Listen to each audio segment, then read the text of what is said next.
It was supposed to be a quiet afternoon, just a trim.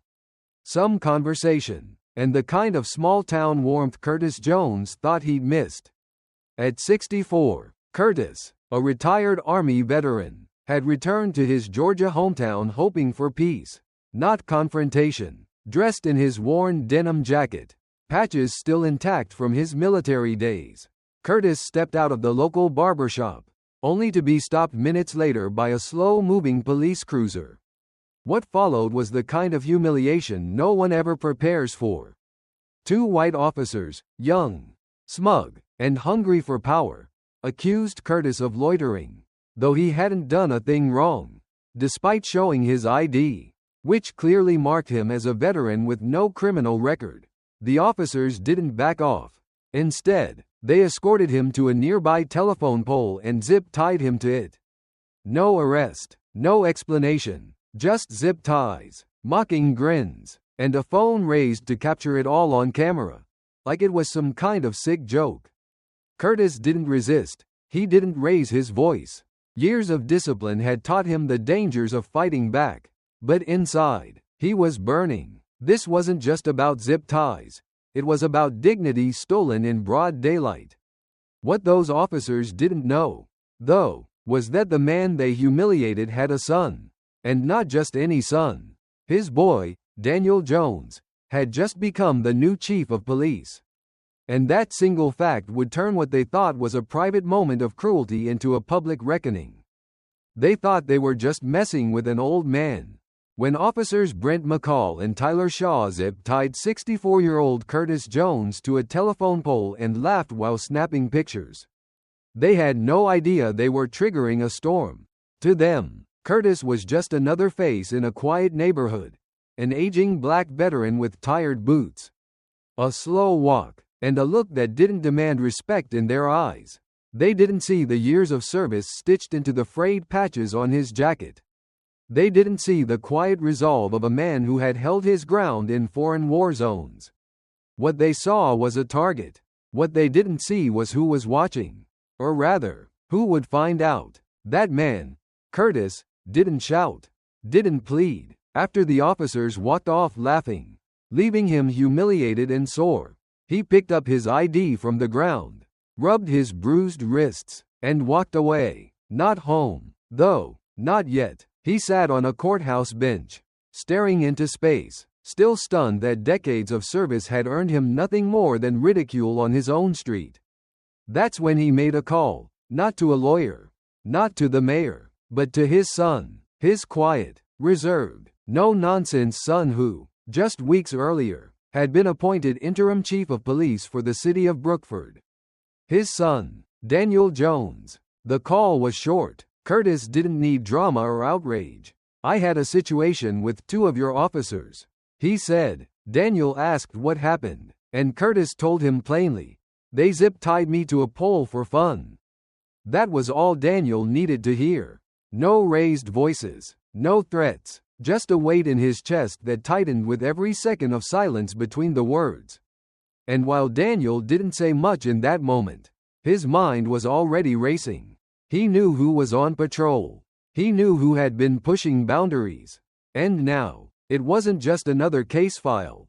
It was personal. What the officers didn't know, what made this more than just an ugly abuse of power, was that they had chosen the wrong man to humiliate. Not because of who Curtis was, but because of who Daniel had become. As interim chief, Daniel had already been reviewing troubling transfers into his department.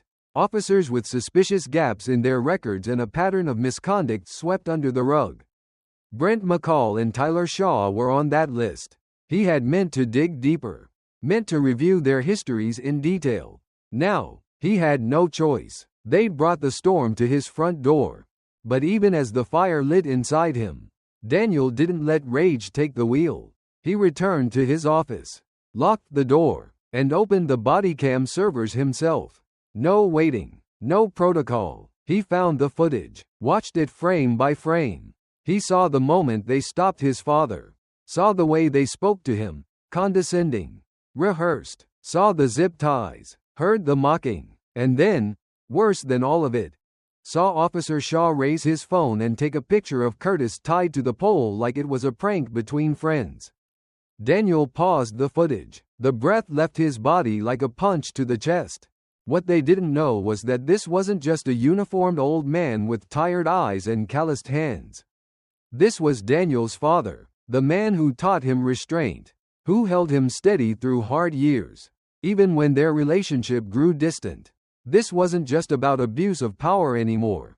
It was about accountability. It was about a son watching his father stripped of dignity on a public sidewalk, and making the quiet, dangerous decision that the system wasn't going to look away this time. Because Brent McCall and Tyler Shaw had humiliated a man they thought no one would stand up for. But Curtis Jones wasn't alone. He had a son in the chief's chair, and that son was about to make sure they remembered his father's name. Chief Daniel Jones didn't wait for bureaucracy. The moment he confirmed what happened to his father, Curtis Jones, he stopped being just a department head and became a man on a mission. Alone in his office, with the door locked and the blinds drawn, he combed through the bodycam footage again and again, every word, every gesture, every smug look from officers Brent McCall and Tyler Shaw. This wasn't some misunderstanding. It was deliberate, casual cruelty. The zip ties, the mocking tone, the photo snapped as if Curtis were a trophy, not a man. Daniel felt the rage rise in his chest, not just as a son, but as someone who'd sworn an oath to protect the people of Brookford. And while the pain of watching his father humiliated on video was heavy, he channeled it into resolve. He wouldn't yell. He wouldn't retaliate in the dark. He would act, by the book, but with the force of truth behind him. The next morning, Daniel walked into the department like a storm in a suit. No greetings, no hesitation. He headed straight into the morning briefing, where officers gathered, slouched in chairs, sipping lukewarm coffee. McCall and Shaw were there too, laughing, joking, completely unaware of what was coming. Daniel took his place at the head of the table and calmly stated, "We've got a few things to go over. But first, I need to address an incident that crossed my desk last night." Then he tapped his tablet, and the footage began to play. No narration, no build-up, just the raw truth on full display. The room turned to stone. Eyes widened, chairs shifted, and when the image came up, Curtis Jones zip tied to a telephone pole.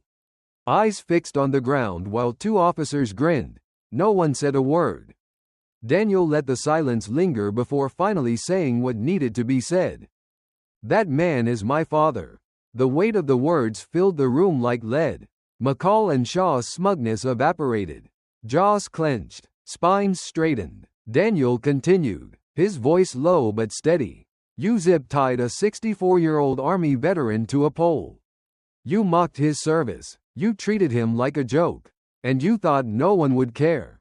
Shaw tried to interrupt, but Daniel cut him off coldly. "It doesn't matter who he was to me. It matters what you did. And if he hadn't been my father, would anyone have said a thing?" That was the heart of it. Not just misconduct, but the assumption that nobody was watching. That dignity was something you could gamble with. Daniel placed 2 sealed envelopes on the table, suspension notices. "Effective immediately," he announced. "Both of you are off duty pending investigation. Your badges and weapons stay here."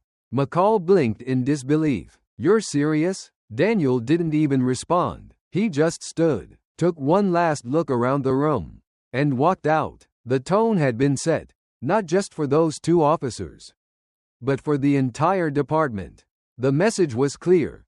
This wouldn't be brushed aside. Not this time. For too long, the Brookford Police Department had looked the other way. Complaints disappeared. Officers transferred in with baggage no one unpacked. Daniel Jones wasn't going to let that cycle continue, not while he was in the chief's seat. Back in his office, he didn't feel triumphant. He felt the pressure pounding behind his eyes, the gravity of what he had started. But he also knew there was no going back. He'd pulled the curtain open. Now the whole department was going to feel the light. And justice, for his father and for every nameless person who'd been mistreated and forgotten, had only just begun. The truth, Daniel Jones realized, was far bigger than what happened to his father. Firing officers Brent McCall and Tyler Shaw wasn't just about one act of cruelty. It was about the kind of system that had quietly allowed men like them to thrive. As chief of police, Daniel had inherited more than a title. He had inherited a department riddled with blind spots and backroom deals. A place where silence was policy and misconduct had a way of disappearing into paperwork. When he opened their personnel files, it was like opening a sealed crypt: old complaints, red flags, and warning signs that should have kept both men off the force. But somewhere along the way, someone had looked the other way. McCall had allegedly used excessive force on a teenager in Savannah. Shaw had once humiliated a homeless veteran during a routine stop in Valdosta. The complaints were scattered across different departments. Some buried, others quietly dropped. Nothing had stuck, until now. The more Daniel read, the clearer it became. This wasn't an isolated case of two rogue officers. It was the byproduct of a culture that valued convenience over accountability. When departments transferred problematic officers instead of disciplining them, they weren't just kicking the can, they were lighting a fuse. McCall and Shaw had learned they could get away with things. They hadn't just tested the boundaries, they'd been trained to believe there weren't any. And Brookford, under past leadership, had welcomed them without question. That truth sat heavy in Daniel's chest, because it meant the department he now led had, in some ways, failed before he ever stepped into the building. But Daniel didn't let the weight slow him. He moved swiftly. Internal Affairs was ordered to reopen every complaint involving McCall and Shaw from the last 3 months. He demanded body cam footage, GPS logs, timestamps, anything that could show a pattern. And what surfaced confirmed his worst fears. There were more cases, more people who had been stopped for no reason, intimidated, belittled, and dismissed, victims who had walked away in silence, too afraid or too jaded to file a report. One woman claimed she'd been pulled over by Shaw 3 times in a single week. Another man, a delivery driver, had footage of McCall threatening to teach him a lesson if he didn't answer quickly enough. It wasn't just misconduct, it was a pattern, casual, unchecked, and systemic. Daniel knew that simply terminating these officers wasn't enough. That would make them footnotes in a scandal and leave the system that enabled them untouched. So, he stood in front of his department and said what no one else had dared. We created a culture where this behavior could survive. That ends now. He introduced a new set of protocols, mandatory reviews of body cam footage, civilian oversight boards, and a full audit of every complaint filed in the last 5 years. It wasn't just policy change, it was a declaration. Every badge from that day forward would have to be earned, including his. Still, not everyone was on board. Some officers whispered about him behind closed doors, accusing him of throwing good cops under the bus. Others feared being caught up in the new scrutiny. But Daniel didn't flinch, because what had been done to his father wasn't just personal, it was a mirror, showing the department who they had become. And it wasn't just about Curtis Jones. It was about every person who had been zip-tied metaphorically, or literally, by a system that stopped caring. The reckoning had begun, not because Daniel wanted revenge, but because he refused to be the next leader who kept his head down and pretended not to see. The fallout in Brookford didn't happen quietly. As word spread that Chief Daniel Jones had suspended, and soon after, fired, officers Brent McCall and Tyler Shaw for zip-tying his father to a telephone pole, the town responded in the only way it knew how, with whispers that turned into debates, and debates that turned into sides, in a place where everyone knew someone who knew someone in the department. Silence didn't mean ignorance, it meant calculation. The story was everywhere. At the corner store checkout line, in between sips of coffee at Bellamy's Diner, even murmured across gas pumps at the Shell on Pecan Drive. People didn't need the official statement to know something had happened. They felt it, the shift, the tension, and more than anything, they sensed that something sacred, something old and unspoken, had just been cracked open. Some rallied behind Daniel, not just because he had stood up for his father, but because for the first time in years, someone in uniform had drawn a line in the sand and meant it.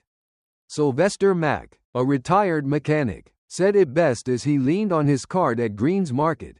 "It ain't what they did to Mr. Jones that's most shocking. It's how damn easy they thought they could do it." That sentiment resonated. For every Curtis Jones, there were countless others. Folks who'd experienced the cold edge of a badge without backup or witnesses. Now, they saw someone who was finally willing to break the silence, and they were watching to see how far he'd go. But not everyone cheered. At a local bar 2 blocks from precinct headquarters, a pair of off-duty officers nursed beers and grumbled about morale and overreach. One muttered that Jones had a chip on his shoulder, using the badge to settle personal scores. "First it's them, then it's us," the other replied. That fear, the idea that transparency might make the walls of protection too thin, was real. For years, the department had functioned like a family business. Protect your own. Keep the public calm. And when mistakes happened, bury them deep. Daniel's actions threatened that ecosystem. By opening investigations and pushing reforms, he was exposing not just 2 bad officers but the culture that had enabled them. And culture doesn't go down without a fight. The town council meeting that week was packed wall to wall. Folding chairs lined up under buzzing lights, and no national cameras in sight. Daniel didn't come with talking points. He didn't arrive as a grieving son. He stood at the podium as the chief of police and said plainly, "If my father hadn't been Curtis Jones, would we be here tonight? Would anyone have cared?" His voice didn't waver. "This department isn't just broken because of 2 men. It's broken because we got used to the breaking." Some nodded. Some folded their arms. A few got up and left. But others stayed, long after the meeting ended, because something about hearing it out loud made it harder to deny. What Daniel was confronting wasn't just public trust, it was an emotional inheritance. Generations of citizens who'd been told to just comply, only to end up bruised or silenced. Generations of officers taught to see vulnerability as weakness and criticism as betrayal. Daniel wasn't trying to burn down the system. He was trying to strip it back and rebuild it from something honest. That scared people, on both sides. Brookford was changing, whether it was ready or not.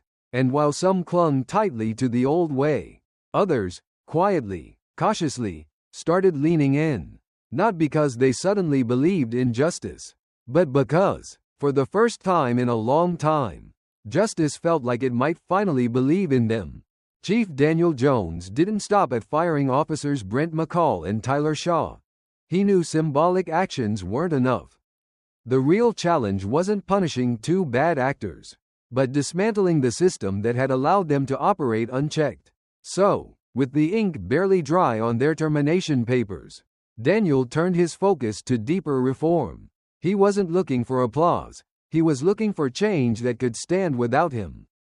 The first step was a full audit of departmental procedures, starting with one glaring weakness: the lack of oversight. Within days, he established a civilian review board, staffed not by city officials but by everyday residents, people who'd lived in Brookford long enough to know its rhythms and injustices. Every body cam would now be subject to random audits. Every stop without an arrest logged and reviewed within 24 hours.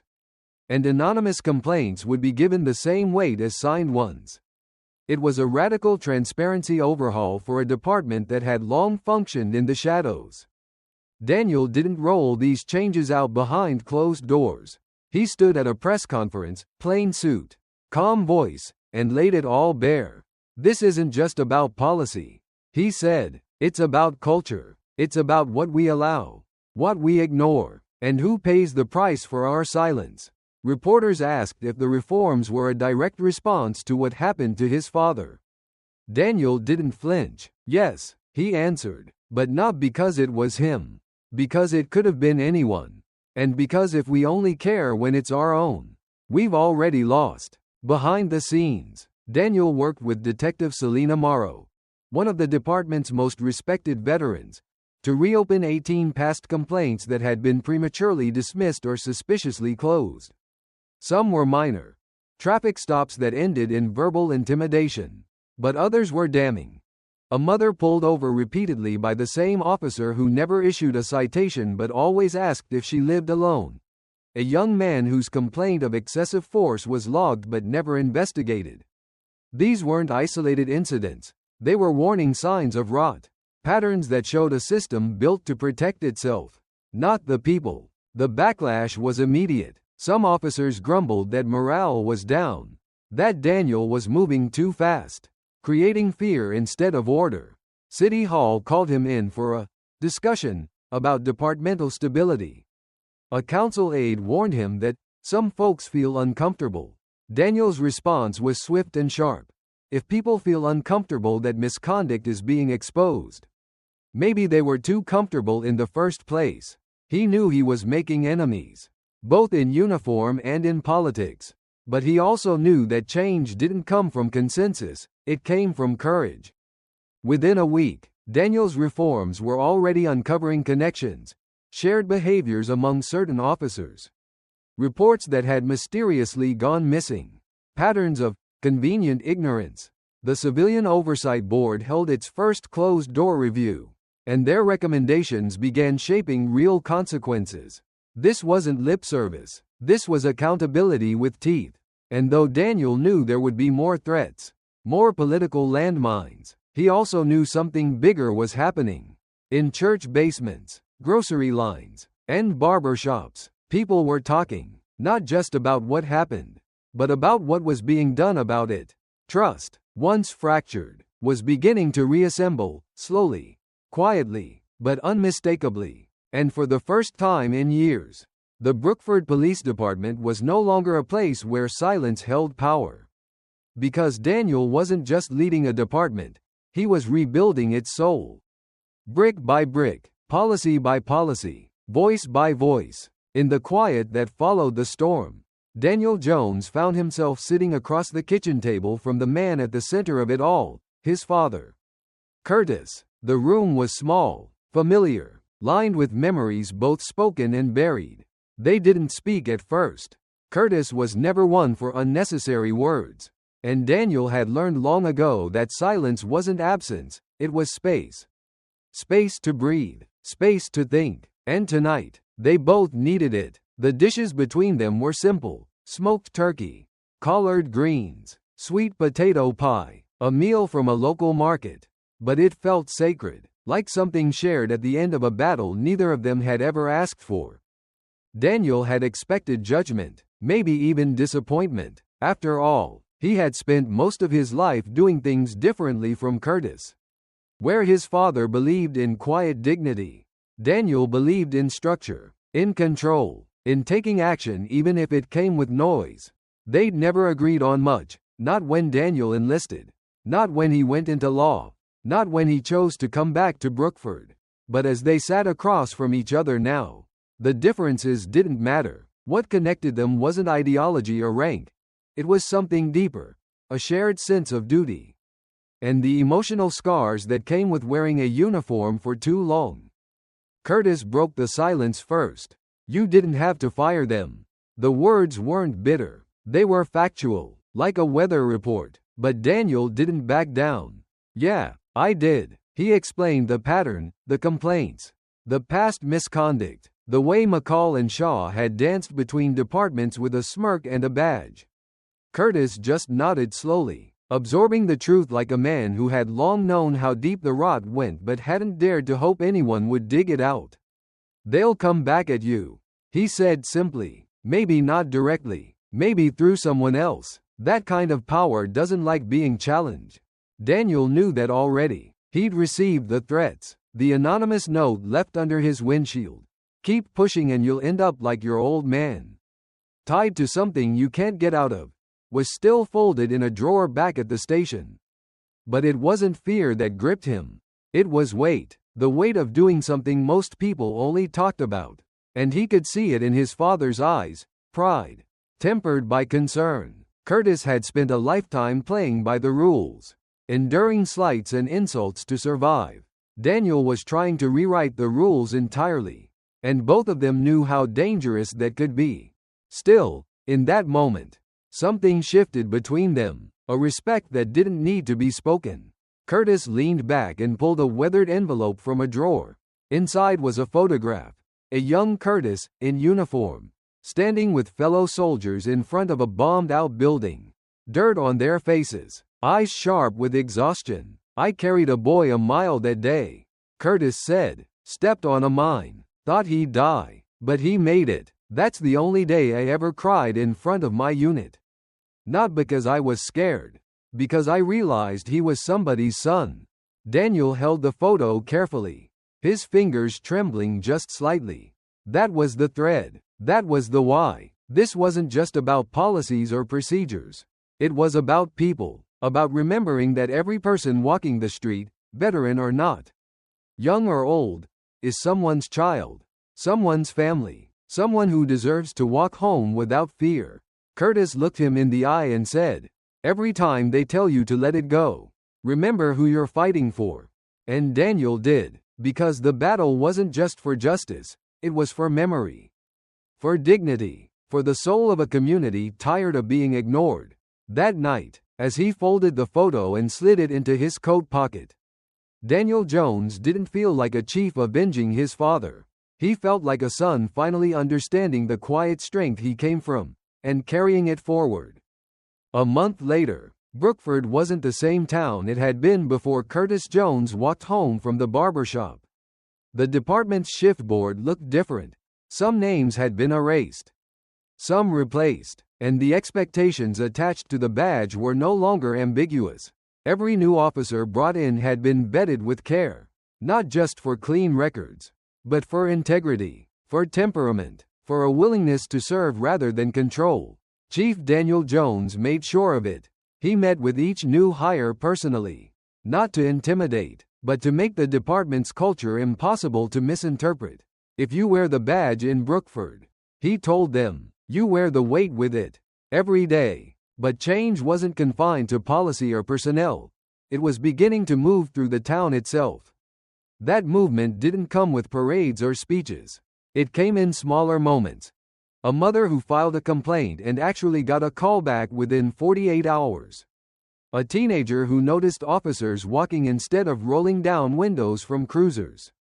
And, at Central City Park during the town's Family Unity Day, a gathering organized by local churches and community leaders, it showed up as something more powerful than legislation: human trust. Cautiously returning, Daniel hadn't planned to speak that day. He was just there to support, to shake hands, to let his presence speak for itself. But someone passed him the mic, and suddenly he was standing under a white tent in front of hundreds of residents, children laughing in sprinklers, elders watching from shaded folding chairs, and in between, the people he'd sworn to protect. He didn't give a speech. He gave them a story. "A few weeks ago," he began, "my father walked home from getting a haircut, and he ended up zip-tied to a telephone pole by 2 officers from my department." The park fell silent. Even the kids paused. He didn't resist. He didn't raise his voice. He complied, just like we always ask. And still, they humiliated him. He paused, scanning the crowd, not for effect, but because he wanted them to feel the weight.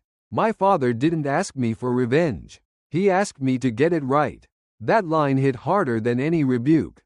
It reframed the conversation. It wasn't about revenge. It was about restoration. "We fired the officers," he continued, "not because he was my father, but because he was someone. Because if we only care when it happens to our people, we've already lost." From the back of the crowd, a teenager quietly raised a fist, not for spectacle, but in silent solidarity. And something shifted. Daniel added, "The badge isn't just a symbol of authority. It's a promise that we will treat people like people, that no one is too small to matter. And if we break that promise, we don't deserve to wear it." He handed the mic back and stepped down.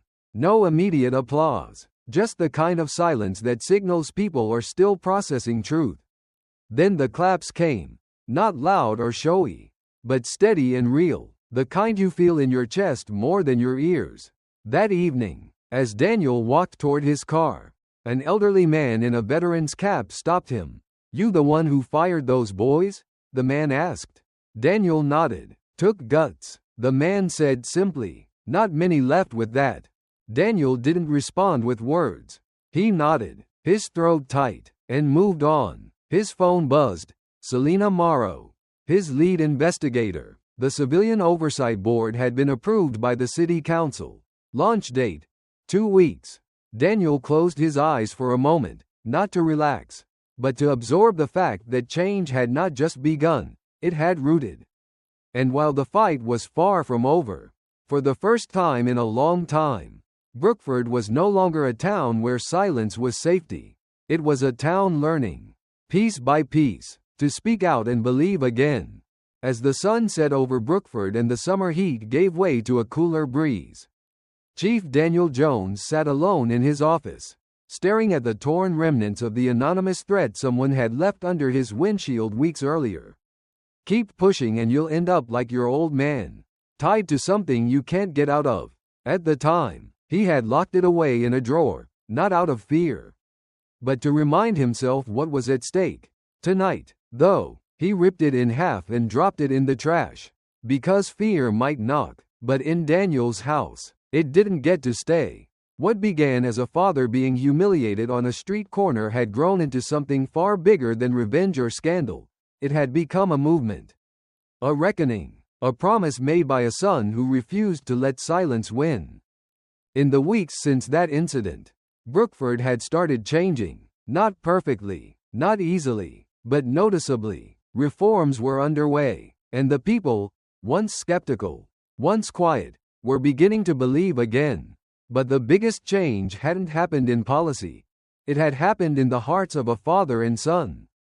Curtis Jones, the man who had never asked for anything, had finally shared the photo that had lived in his drawer for decades, a young soldier, weary and covered in dust, standing after carrying another man a mile through enemy fire. He was somebody's son, Curtis had said. That sentence alone reframed everything for Daniel. Every citizen wasn't just a name in a report. They were someone's child, someone's hope, someone who deserved to be treated with dignity. Every complaint wasn't just paperwork, it was a cry for recognition. And every badge wasn't just a symbol of power, it was a test of humanity. Daniel's journey shows us something deeply personal and universally true. Real leadership is not about protecting your comfort, it's about protecting someone else's dignity. Sometimes the people we love don't ask us to fight for them. They ask us to fight for the world they had hoped to leave behind better. Curtis Jones never asked to be a symbol. He simply wanted to walk home in peace. But his quiet courage ignited a fire in his son, and through him, in a community that was ready to rise. And that's the lesson I hope you'll carry with you today. We don't choose the moment the world asks us to be brave. But when it comes, we have two choices: stay silent, or speak for those who can't. Because someone out there is always watching, always wondering if someone like you will stand up when it matters. If this story moved you, if it made you feel something deep and honest, leave a comment below. Tell us what it reminded you of. Tell us who your Curtis Jones is. The person who taught you strength, dignity, or quiet resolve. And if you believe in stories that reveal truth, that stir hearts, and that fight back against silence, subscribe to this channel. We've got more stories to tell. Stories about courage, about change, and about the power of doing what's right, even when it costs you something. Because the world doesn't change by itself.